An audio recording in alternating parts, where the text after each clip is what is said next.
Oke, dari beberapa blog yang sudah artikel yang sudah saya upload di blog itu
action.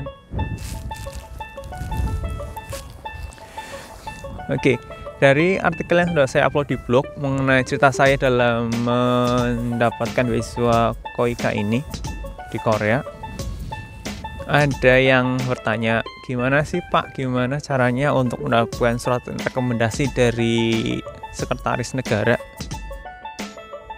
Karena memang sekarang dari Indonesia dan seluruh kebijakan embasinya adalah satu pintu.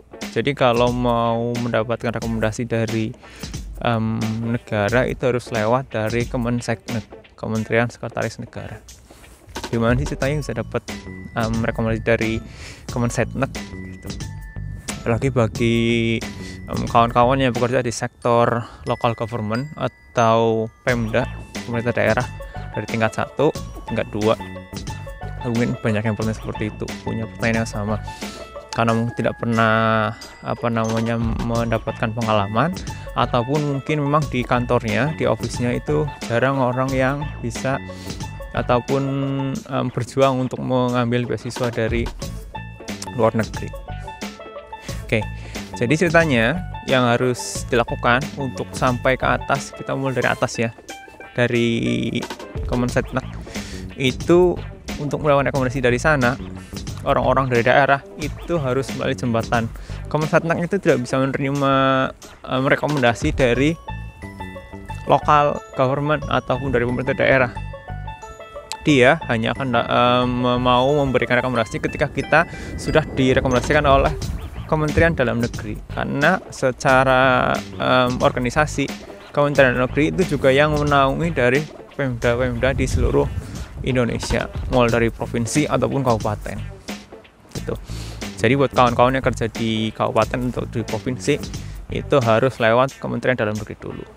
Nah, terus gimana sih Kementerian Dalam Negeri untuk bisa mendapatkan dari rekomendasi dari Kementerian Dalam Negeri itu? Kementerian Dalam Negeri juga hanya akan memberikan rekomendasi jika kita mendapatkan rekomendasi lagi dari eselon 2 di kedinasan kita. Misalnya kayak saya dari pemerintah Provinsi Jawa Tengah. Jadi untuk mendapatkan rekomendasi dari Kementerian Dalam Negeri, saya harus mendapatkan rekomendasi dari eselon 2 Dinas Pendidikan, at least Kepala Dinas Pendidikan. Gitu. Kalau Dinas Pendidikan rekomendasi, kalau rekomendasi sudah selesai, dia akan langsung rekomendasi ke BKD. Nanti BKD yang langsung punya koneksi ke Kementerian Dalam Negeri. Gitu. Jadi ada otoritas daerah.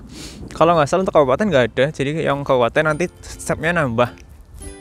Kalau mereka nggak punya otoritas daerah, stepnya mereka nambah harus sampai ke provinsi untuk sampai ODA. Jadi dari eselon 2 kabupaten nanti ke bupati, dari bupati nanti yang nyambung ke ODA gitu.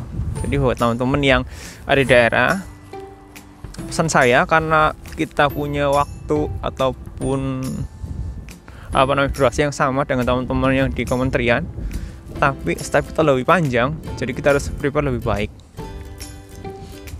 Ini masih bulan-bulan winter gini, Januari Februari itu masih panjang untuk menuju penutupan. Biasanya Maret April penutupan, jadi masih sekitar 2 bulan lagi. Persiapkan sebaik mungkin berkas tersebut, mulai dari sertifikat bahasa Inggris, rekomendasi, kemudian berkas-berkas kayak tesis dan sebagainya disiapkan supaya kita tidak kalah ataupun kita tidak terlambat mengumpulkannya. Teman-teman di daerah juga harus punya semangat untuk menunjukkan bahwa kita yang dari daerah juga punya semangat belajar untuk terus meningkatkan kapasitas dan kualitas sumber daya di daerah kita masing-masing. Oke, itu saja dari saya. Semoga bermanfaat dan terus semangat. Sampai bertemu di Korea.